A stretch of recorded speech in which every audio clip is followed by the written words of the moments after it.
I was 10 years old when my mother said, "Fend for yourself," and left me in the rain as she drove away. I slept on the porch. We didn't speak again, until 15 years later, when she asked to stay with me. When I was 10, I was soaked to the bone, barefoot on the driveway. My backpack, heavy with rain, hung from my shoulder as I watched my mother's red minivan disappear around the corner. I can still remember the sound of the tires splashing in the puddles and the way my breath fogged in the cold air.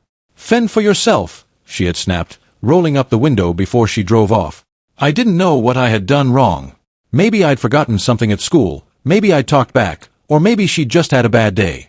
That night, I huddled on the porch of our house, with only my wet sweatshirt as a blanket, pretending it was all a big misunderstanding. I was too young to realize that it wasn't. My name is Drew, and I'm 25 now. I live in a luxurious condo with floor-to-ceiling windows and heated floors, amenities I used to think only existed in movies. I've built a quiet, comfortable life. A place where no one yells or slams doors, and where no one tells you that you're the problem every time they lose their temper. People often say they wouldn't be where they are without their parents' support. I, on the other hand, wouldn't be here not despite my mother, but because of her. Back then, I didn't understand what was happening. I just knew I was different from the other kids. While my classmates' parents picked them up with hugs and snacks, I was met with silence or, worse, a look of annoyance. My mother, Jenna, was one of those people obsessed with appearances. She wanted everything to look perfect on the outside: nice clothes, a decent house, a perpetually immaculate yard. But on the inside, the house was a cold place, not just in temperature, but in spirit. She didn't believe in coddling me, as she called it. "Life is hard, Drew, you'd better learn it soon," she used to say. She said it when I came home crying from school, advising me not to let them see me. She said it when I was sick and asked for soup, asking if my legs worked. And she said it that night in the rain, "Fend for yourself." That was the first time I felt truly invisible, as if I didn't matter at all. I became a self-raised child who learned not to ask for help because the answer was always a no. I stopped telling her my needs and found a way to meet them on my own. I started skipping lunch at school to save money and buy notebooks, pencils, and even socks. I washed my clothes in the bathtub when she forgot to do it. Over time, it stopped hurting. It became normal. My father had left before I could say his name. She said he wasn't fit for responsibility. I used to imagine he was a secret millionaire who would one day come back to rescue me. The truth, when I finally discovered it, was less cinematic. He was simply a scared young man who married the wrong woman and ran away at the first opportunity. No letters, no birthday cards, he simply vanished. By the time I was a teenager, I had lost all hope in both of them. Jenna started dating a man named Keith when I was 13. He moved in a few months later, and from day one, it was clear I didn't fit into his plan. Keith was an aspiring tough guy, one of those who mistakes sarcasm for authority. He would laugh when he walked into a room and call me princess if I wore something he didn't consider masculine.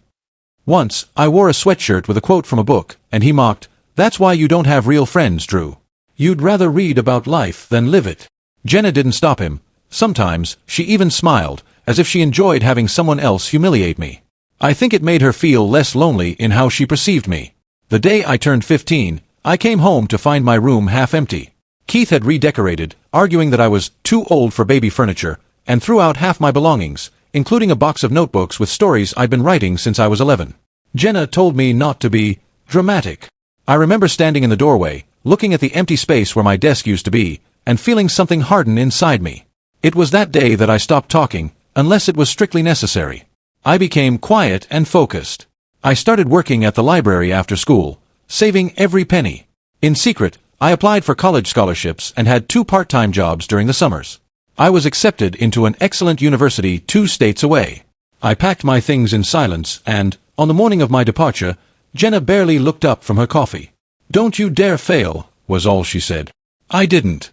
I graduated with honors in computer science, landed a position at a promising startup, and worked as if my life depended on it, because for a long time it had. 4 years later, I founded my own software company, and 2 years after that, it was acquired. I became the youngest self-made billionaire in our state. In interviews, I never mentioned my family. Most of my employees didn't even know I had one. And I hadn't heard from Jenna in over a decade, until 3 weeks ago. I was in the middle of a meeting when I got a notification, an email from an address I didn't recognize. The subject line was, "Long time no see, Drew." I opened it out of curiosity. It was a short message, a single sentence. "Hi, sweetie, since you're rich, we need a place to stay. Keith lost his job. Can we move in with you for a while? I stared at the message for a long time, not knowing whether to laugh or feel sick.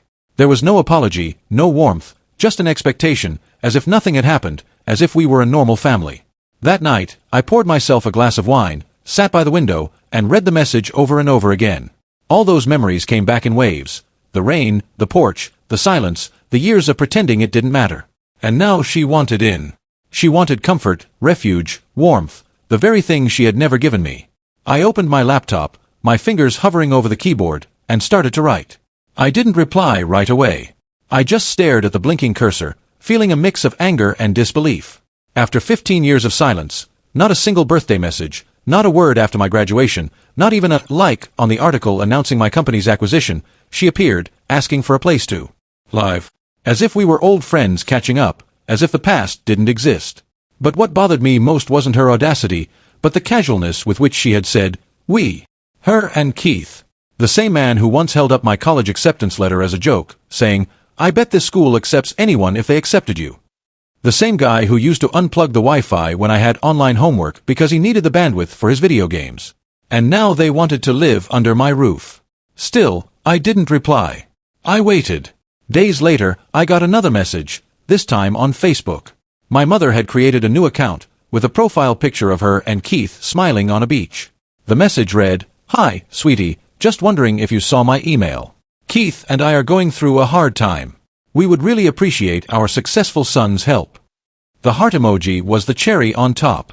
She hadn't used the word son in years, and when she did, it was more a legal designation than a term of endearment. What followed over the next week was subtle manipulation disguised as affection. She started posting photos of my childhood on social media, of us at the park or of me in school plays, with captions like, So proud of the man my little boy has become, Mom always knew you would do great things. People I hadn't spoken to in years started to comment and even message me. Wow, I saw your mom's post. She seems so proud of you. She told us what you've accomplished. It's incredible. I wanted to scream that none of it was true. She wasn't proud. She didn't even know what I had accomplished. Suddenly, she was playing the part of the loving, supportive mother for anyone who would listen. I knew exactly what she was doing. She was building a narrative. One where I was the cold, ungrateful son who had abandoned his poor mother, who wouldn't return calls, who had changed. And I hated how easily people believed it. Then the real campaign of manipulation began. One morning, a call from my old neighbor, Mrs. Doyle, came through on my phone. I hadn't spoken to her since high school. She was one of the few decent people in that neighborhood, the kind who brought cookies to parties and gave me $10 just because. Hello, Drew, she said in a soft but cautious voice. I hope you don't mind me calling, dear. Your mom stopped by. She said you haven't been in touch and that she and Keith are in a tight spot. Honestly, she looked so desperate. I closed my eyes and rubbed the bridge of my nose. Did she tell you why we haven't spoken? There was a pause. She said that success has consumed you. That you've become distant. I didn't reply. It wasn't necessary. Mrs. Doyle was a smart woman. After a moment, she sighed. I don't know the whole story, and I'm not going to pry, she said gently. But I wanted you to know she's making the rounds, telling people you've abandoned her and are refusing to help her. There it was. She didn't just want to get into my house. She was laying the groundwork, turning people in the town against me in case I refused. She was planning to coerce me with public opinion. And I knew how it was going to end because she had done it before. When I was 16, I got into a summer program for young engineers. It was a simple thing, a few weeks at the local university playing with circuits and programming. I was happy, but there was a $400 fee. Jenna refused to pay it. Who do you think we are? The Rockefellers, she said. Go mow some lawns. And that's what I did. I mowed every lawn I could find, saved just enough, and paid the day before the deadline. A week later, I overheard her on the phone with a coworker bragging that she had always encouraged my academic interests. I had to pay for this summer program out of my own pocket, she said. But anything for my son. That was her game. Public generosity, private neglect. Now she was doing it again, only this time I wasn't 16, and she wasn't lying for ego, she wanted in. The next blow came from an unexpected place. An old high school friend, Marcus, messaged me out of the blue. Hey, is your mom doing okay? She just added me and says she's been trying to get a hold of you. Said you're too busy for your family now. I wanted to throw my phone across the room, but instead, I replied calmly, Do you remember sophomore year when I missed 2 weeks of school? Yeah. It was because Keith broke my wrist, and she didn't take me to the hospital until the second week. She said it was probably just a sprain. There was a silence. No FING way. Exactly. But she didn't stop there. The next week, she sent me a handwritten letter, delivered to my office in an envelope with a company letterhead, sealed with a heart. The receptionist handed it to me as if it were something important. I opened it slowly, half expecting a bomb to go off. It read, "Drew, I know things were tough back then, but people change. I'm not perfect and maybe I made some mistakes, but family forgives. That's what we do. Keith and I are losing the house, and we really need a place to stay, just for a while. You have a big house. We won't be a bother. I'm so proud of how well you're doing. Love, Mom." Postscript, I already told Keith we could come next week, so just let me know what time works for you. That last sentence chilled me to the bone. She'd already told him, as if it were a done deal, as if it were her decision to make. I stared at the letter for a long time. My hands were steady, but my chest felt tight. Not with fear, but with a slow, sharp kind of anger that didn't explode, it just vibrated under the surface. I carefully folded the letter and put it back in the envelope. Then, I opened my laptop and started making some calls. Those calls weren't to lawyers or security, at least not yet. I reached out to a couple of people from my old town. The few who still had a real connection to that world. My old guidance counselor, Mr. Langley, who once told me I had the quiet eyes of someone who survived it all, and Mrs. Doyle, who had always been more of a grandmother to me than Jenna was a mother. I didn't ask them for anything big. I just asked for honesty. "Has my mother told anyone else about this?" I asked Mr. Langley. He hesitated. "She stopped by the school, Drew. She said she wanted to volunteer or maybe speak to the students about how she raised a tech prodigy. She even dropped your name at the front desk." My stomach turned. And that was just the beginning. By the end of that week, I got a message from my company's head of HR. "Hey, Drew. Not urgent, but your mom has been mentioned." Apparently, Jenna had sent a public message to my company's official LinkedIn page. In it, she praised the company I'd built, congratulated us on our record profits, and, this was the key, offered to speak at our Women in Leadership event about how to raise ambitious young people and build a home that values excellence. I read that line 3 times before my brain processed the full weight of the deception. She was using me, not just privately, but publicly, exploiting my name, my success, my company, to gain influence, access, and a twisted version of redemption she hadn't earned. That night, I tried to sleep, but my thoughts were racing. All the small betrayals were piling up like drops of water behind a dam. But I still hadn't heard anything directly from her since the letter. Just as I was getting up to make myself a coffee at 3 in the morning, my phone vibrated. A message from an unknown number. "Hey kid. It's Keith. Your mom said you were thinking about it. Just want to say there are no hard feelings about the past. We all make mistakes, but you've got an amazing place and we're counting on you to give us a hand now that you've made it. We're family, don't you forget it. Oh, and I've got a couple of job interviews in your area. So if you could get the guest room free for Friday, that would be great." I stood in the kitchen staring at the message, my fingers numb. Get the guest room free. At that moment, something broke. They weren't asking anymore. They were assuming, planning, inviting themselves into my life as if a piece of it still belonged to them. But the real betrayal came just 3 days later. I was in a meeting when my assistant tapped on the door and handed me an envelope. She looked uncomfortable. "Someone from your mom's church dropped this off," she whispered. I opened it. Inside was a printed brochure. On it, a photo of me, taken from a professional press release, smiling awkwardly in a button-down shirt. The title, From Humble Beginnings to Tech Titan, The Power of a Mother's Love. The featured speaker, Jenna Halbert. She was going to give a talk at their church about how she had raised me. She hadn't even told me. She hadn't asked me. She hadn't even invited me. She was using my story, rewriting it to make herself the hero. And then I noticed the bottom corner of the flyer, donations welcome to help Jenna and Keith through a difficult season. That was it. That was the moment I felt something crack. It wasn't just anger anymore. Not betrayal. It was a violation. She had turned my childhood into a campaign, my survival into her struggle. She had painted herself as a loving mother who had sacrificed so much for her son's greatness. And now she was profiting from the pain she had caused me. I didn't sleep that night. I sat in the dark, with my laptop open, scrolling through her Facebook posts, the church event listings, even a blog where she had written about being a single mother who never gave up. I don't know how long I stared at the screen, but at some point, I stopped feeling hurt. I stopped feeling shocked. All I felt was clarity. This wasn't just about me anymore. It was about control. Jenna had always needed to own the narrative, to control how people saw her, how they saw me. And now that I was out of her reach, she was trying to take it back. Smiling in public, lying in private, always justifying the past with a few flowery words and a carefully chosen photo. But this wasn't her story anymore. It was mine. And I was about to take it back, piece by piece. The next morning, I got a voicemail from an unknown number. A woman's voice, kind and concerned. "Hello, Mr. Halbert. My name is Sharon. I'm the coordinator for the annual Mothers Who Inspire charity event. Your mother has been nominated this year, and we would love to get a quote or a brief statement from you about her influence on your life. We think it would mean a lot to the attendees." I didn't delete the message. I just sat there and smiled, because at that moment I knew exactly what I had to do. I didn't respond to the coordinator. I didn't call the church. I didn't post anything online. I stayed silent, because that's what I had learned to do so many years ago on that porch, shivering in the rain with no one to let me in. Silence wasn't surrender. It was observation. It was preparation. And now I needed to see how far Jenna would go. But as I waited, something else crept in. Something I hadn't expected. Doubt. I didn't doubt the truth or what I had lived. That was etched into me like a scar, but I doubted myself.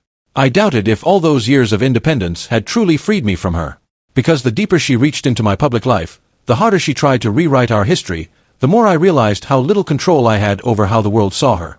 I had worked so hard to escape her, to become my own person. But now I felt like I was losing control again. My image, my name, my story, everything I had built was being covered by a thin layer of her fiction. And it hurt more than I expected, because for years I thought I didn't care. I thought I had buried all the resentment, the pain, the unmet need. But seeing her standing behind a microphone, pretending she was the reason for my success, while people applauded and cried and dropped money in a donation basket, reopened all the wounds. I didn't tell anyone what was happening. Not my assistant, not my closest friend, Simon, whom I met in college. Not even my therapist, whom I had quietly stopped seeing a few months before because I thought I was over all that. Instead, I withdrew, skipped a couple of meetings, declined a speaking engagement. For the first time since founding my company, I felt adrift, not panicked, not dramatic, just disconnected. I spent an entire weekend sitting in my apartment, blinds half drawn, rereading that flyer and Jenna's social media posts as if they were evidence in an unsolved case, as if seeing them enough times would make them less unreal. Then the photo came. One afternoon, I was scrolling through my phone when I saw I'd been tagged on Facebook. It was a photo from the Mothers Who Inspire event.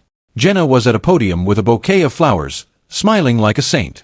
Behind her, on the projector screen, was a photo from my childhood, me at 5, with a gap-toothed smile, standing in front of a birthday cake with her behind me, her hands on my shoulders. The caption read, "Behind every successful man is a mother who believed in him." First.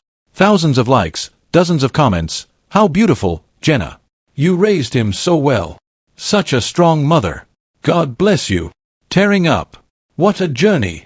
My phone fell out of my hand onto the floor. I went into the kitchen. I don't even remember what I did. Maybe I opened the fridge. Maybe I just stood there. All I know is that my hands were shaking. It wasn't just the lie. It was how beloved she was for it. How credible it all seemed to anyone who didn't know the truth. For a moment, I even questioned myself. Was it really that bad? Maybe I was exaggerating. Maybe she did care in her own way. And then I remembered her voice in that car when I was 10. "Fend for yourself." I remembered the bruises I had to explain at school, the night she locked her door while Keith stumbled around the house drunk, the birthday she forgot because she was busy with a new boyfriend, the graduation ceremony where I searched for her face in the crowd only to find an empty seat. No, I wasn't exaggerating. This was the truth. My truth. And if I didn't do something, it would disappear under the avalanche of her fantasy. But I didn't confront her. Not yet. Instead, I did something I hadn't done in years. I went back to my hometown. Not for her, but for me. It was a quiet, 3-hour drive. The suburbs where I grew up hadn't changed much. The same cracked sidewalks, the same overgrown bushes on street corners. I parked a block away from the old house because I didn't want to be seen. I walked past slowly.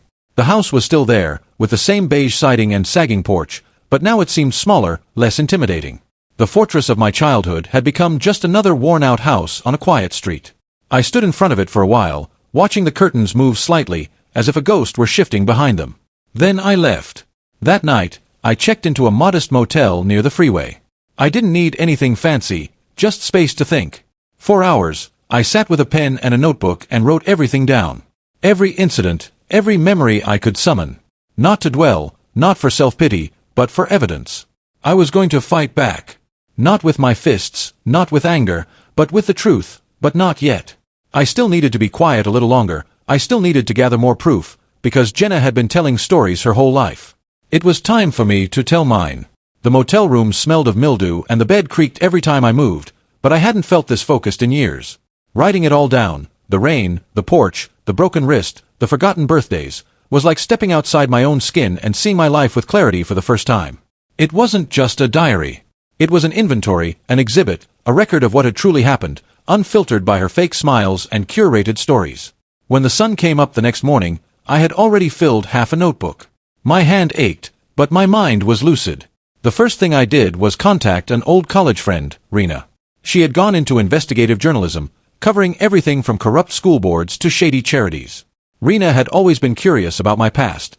In sophomore year, she asked why I never mentioned my parents during breaks. At the time, I brushed it off, but now I was ready to talk. I called her.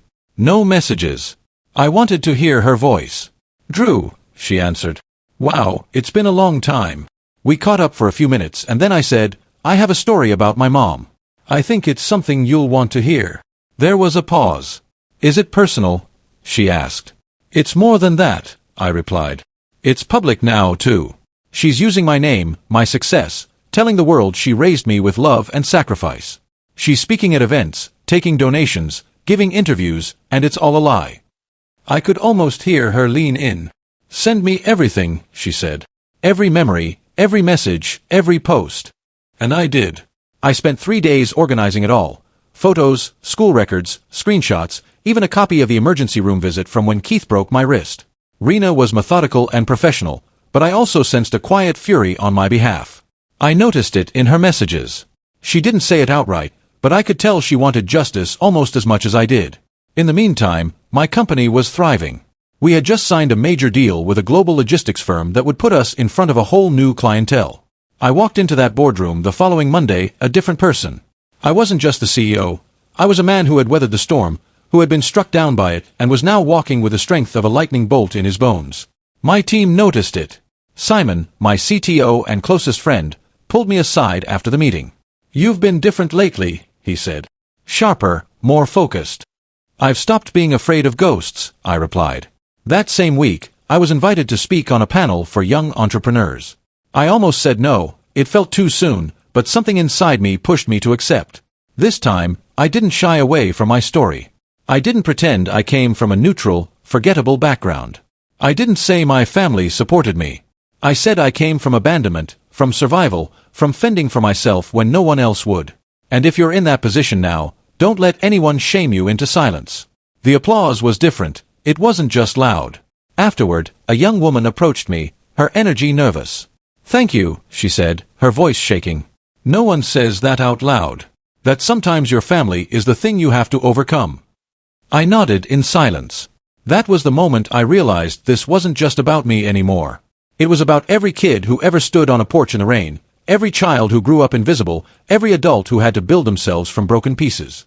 And suddenly, the power shifted. I was no longer hiding from Jenna's narrative. I was building my own. And mine had truth on its side. Rena messaged me later that night. "I think I have a draft," she said. "It's not a hit piece. It's a profile. Honest. Your voice comes through, but I'll only run it if you're ready." I read the draft 3 times in silence. It began with the line, "Drew Halbert was 10 years old when his mother left him alone in the rain." I gave her the green light. 2 weeks later, the article was online. From abandonment to tech CEO, the true story of Drew Halbert. It was published on a major website and shared on tech forums, Twitter, LinkedIn, and even Reddit. The article didn't mention Jenna by name. But it didn't have to. The timeline, the events, the words, they painted a clear picture. The response was overwhelming. Thousands of messages, some from strangers who had walked the same path, others from journalists asking for interviews, and from foundations wanting to partner on mentorship programs for at-risk youth. And then, one made me freeze. A message from a man named Alan Pierce. "I think I'm your father." He explained that he had read the article and recognized the names, the town, the timeline. He had left when I was too young to remember, he said, and Jenna had never allowed him back in. He didn't expect anything. He just wanted to apologize, to admit he had made mistakes, but that he had never stopped thinking about me. I didn't reply right away. That door had been closed for so long that I wasn't sure if it could ever open again. But for the first time in a long time, I felt like I had options, that I wasn't at the mercy of someone else's story. And even though Jenna was silent for the first few days after the article was published, I knew it was only a matter of time before she reached out. I wasn't disappointed. One night, I came home to find a box on my doorstep. Inside was a scrapbook labeled Our Story, with photos of me as a baby, preschool drawings, report cards, and printed, highlighted cutouts of my article. There were sticky notes in her handwriting on almost every page. "You used to love this toy. I cried when you won that award. See, I was always there." At the end of the album was a folded letter. I didn't open it, not yet, because I knew exactly what it would say. She wasn't going to apologize. She was going to rewrite the story, to double down. And I had a feeling the worst was yet to come, because Jenna wasn't one to give up quietly. And I was no longer the boy on the porch. I didn't open the letter that night. I left it pristine on the kitchen counter, looking at me like a coiled snake inside the paper. The scrapbook stayed there too, open on the coffee table, like a desperate monument to selective memory. But I already knew what it was. Her version of the truth, rearranged into a glossy photo album. A tactical move. And that told me everything. She wasn't backing down. She was doubling down. Jenna hadn't contacted me to reconnect. She had contacted me to reclaim me. She saw my success as something she should manage, my story as something that belonged to her. And now that I had made the truth public, she was gearing up to fight back. Not with facts, but with perception. She was going to turn this into a war of narratives. But here's the thing. She wasn't the only one playing that game anymore. Now I had resources, connections, and, most importantly, I had proof. So I went to work. Not on my company, not on my code, but on her story. I called Rena again. I told her I wanted to take it a step further. "This isn't about hurting her," I said. "It's about protecting what I've built.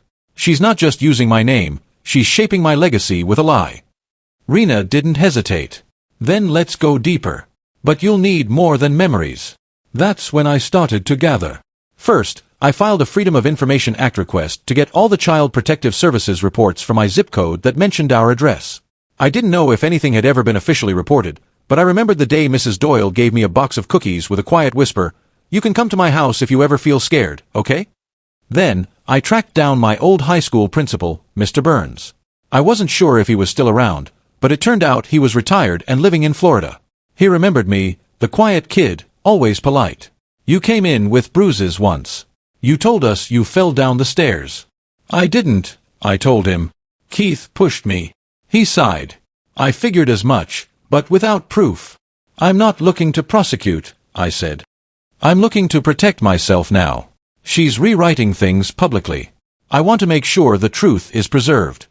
He agreed to write a statement. Nothing official, just his recollections. He even had old staff notes. One of my teachers had logged concerns about neglect. It all added weight to my story. But the most important piece came when I finally contacted Alan, my supposed father. I didn't want to. Every part of me braced for disappointment, but his message had been quiet, humble, with no demands, only with guilt, curiosity, and maybe hope. We met at a cafe 2 hours away from the city, on neutral ground. I didn't tell anyone where I was going. He was already there when I arrived, nervous, wearing a shirt that was pressed a little too perfectly, as if he'd spent the entire morning deciding what to wear. He stood up when I walked in. "Drew. Yeah. I didn't think you'd come." "I'm not here for apologies," I said, sliding into the booth. "I'm here for answers." And he gave them to me. He told me how he met Jenna, how charming she was at first, beautiful, intense. How she got pregnant quickly and didn't tell him until she was already planning the nursery. "I was 22, he said. "I panicked. I didn't handle it well, but I wanted to be in your life. She made it impossible. She changed her number. She moved." He pulled out a manila folder. Inside were old letters, some addressed to me, others returned unopened. A couple of them looked like they'd been opened and resealed with tape. I sent presents, cards, every birthday. She never let them through. I thumbed through the folder, my chest tight. A card with a dinosaur on it, to my brave little explorer. Postmarked 3 days before my 7th birthday. Never opened.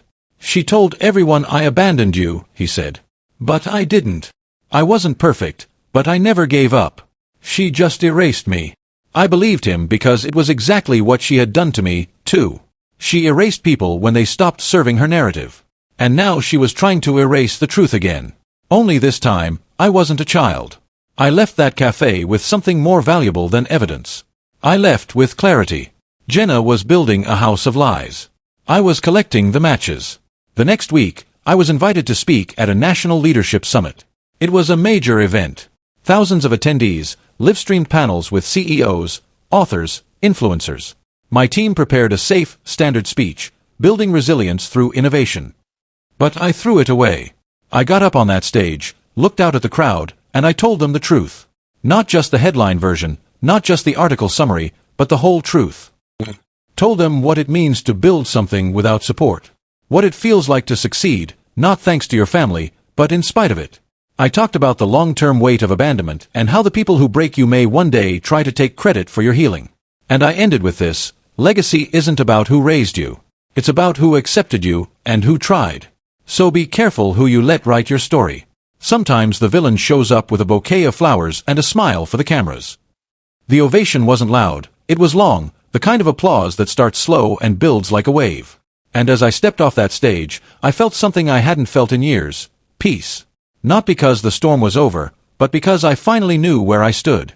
2 nights later, I got a call from Mrs. Doyle. Her voice was shaking. "Drew, she's coming after your company." I froze, the phone pressed to my ear, staring out the window at the city below. Mrs. Doyle's voice, usually so calm and comforting, was tinged with urgency. "She came by my house tonight," she said.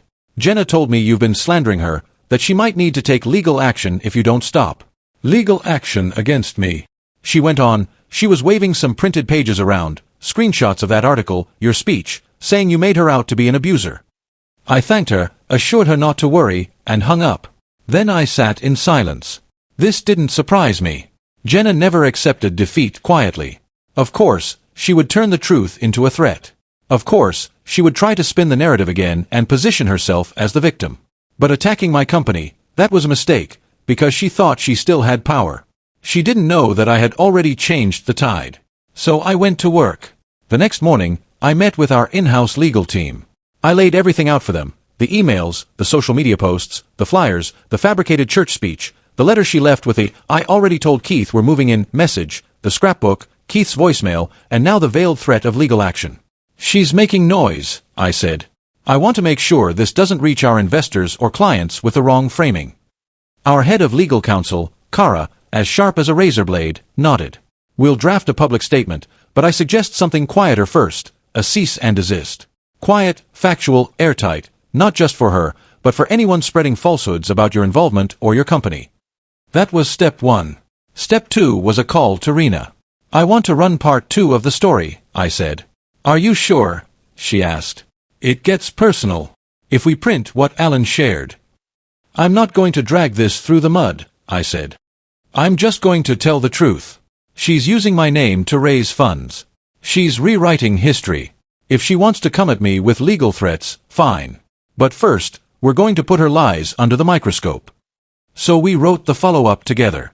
It was titled "The Truth Behind the Mother-Son Fairy Tale: What My Success Cost Me." It wasn't an angry piece. It wasn't emotional. It was evidence. Rena added scanned copies of Alan's unopened birthday cards. Notes from my old teachers expressing concern over bruises and emotional isolation. Anonymous quotes from former neighbors who remembered the yelling, the cold silences, the way I walked with my head down. But the most damning piece, the church flyer, the one where she used my name and image without permission to promote a fundraiser. Our legal team added a note to the article. "All names, images, and materials used by third parties in reference to Mr. Halbert have been unauthorized and are misleading. We advise readers to verify any claims made in relation to his name." When the article went live, I didn't announce it. I didn't post it. I let the story do its work. And boy, did it ever. Within days, whispers turned to questions. The charity page Jenna had used to collect donations quietly disappeared. The church took the flyer off its website. Someone even found an old blog of hers, long before my article, where she complained about raising a child who didn't appreciate discipline. Public sympathy shifted rapidly. She hadn't just lost control of the narrative, she had lost credibility. But I still wasn't finished. There was one last move to make. I sent a personal letter to Jenna. Typewritten, a single page. Jenna, you asked to move in. You told people we were close. You lied about raising me with love. And you tried to turn my name into your currency. You said I owed you. Here is the truth.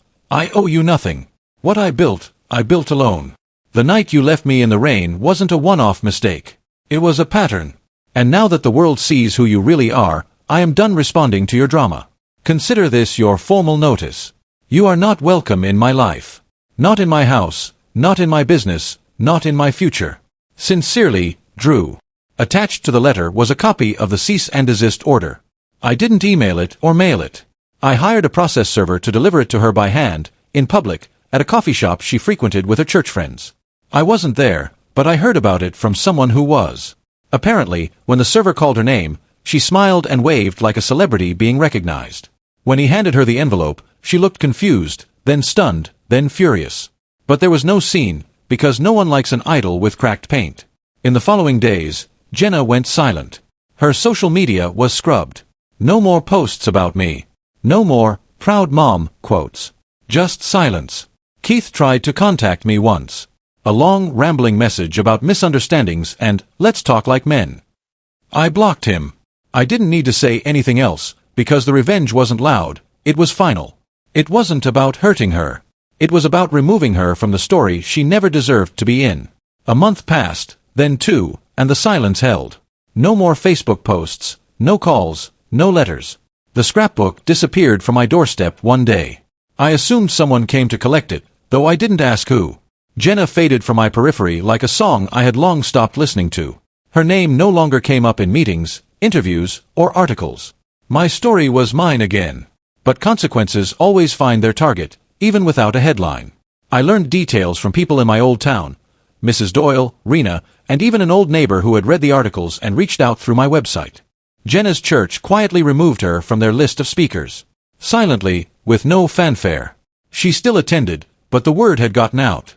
People whispered, the donations dried up. The single-mother narrative lost its luster when the evidence came to light. Keith's job interviews, none of them panned out. Apparently, some HR managers came across the articles. One even contacted my office asking for a reference. I didn't say a word. I just forwarded the cease and desist. It was enough. Eventually, they lost the house. The foreclosure notice went up a few weeks after the second article was published. Jenna tried to start a GoFundMe, this time without mentioning my name. It barely raised $100 before it was reported and taken down. As for me, my company hit its next growth milestone. We opened a second office. I was offered a book deal, which I declined. Not because I didn't have more to say, but because I had already said what mattered, and the people who needed to hear it had. Alan and I stayed in touch, cautiously at first. Neither of us was trying to rewrite the past. We were just two people, both marked by silence, trying to build something new in its place. Sometimes we talk about work, sometimes about movies, sometimes about nothing at all. It's enough. And my life is quieter now. No drama, no manipulation, just peace. One afternoon, I found myself driving past the old house again. I was in town for an event at a nearby university and I couldn't help it. The house looked even smaller than I remembered. The grass was overgrown. A "for sale" sign leaned in the front yard. I stood there for a moment, not to remember, but to confirm something I had long suspected. There was nothing left there for me anymore. No ghosts, no control, just a shell. I turned and walked away. And as I stepped back onto the sidewalk, a thought came to me, unbidden but powerful. Sometimes the best revenge isn't to make them suffer, it's to make them irrelevant. And I never looked back.